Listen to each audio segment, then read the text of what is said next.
Masih terjadi praktek pungli seorang mahasiswa Universitas Samratulangi kritik rektor saat wisuda.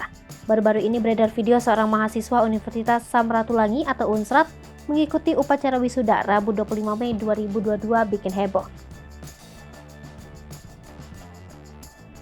Bagaimana tidak, seorang mahasiswa tersebut saat di wisuda nampak memberikan sebuah kertas kepada rektor Unsrat yang berisi kritikan.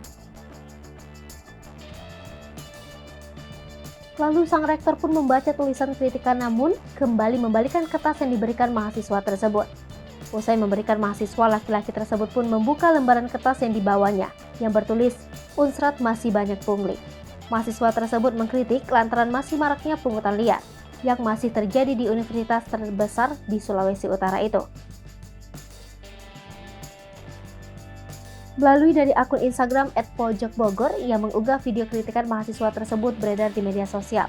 Sontak unggah tersebut disukai dan dikomentari netizen yang menurutnya keren.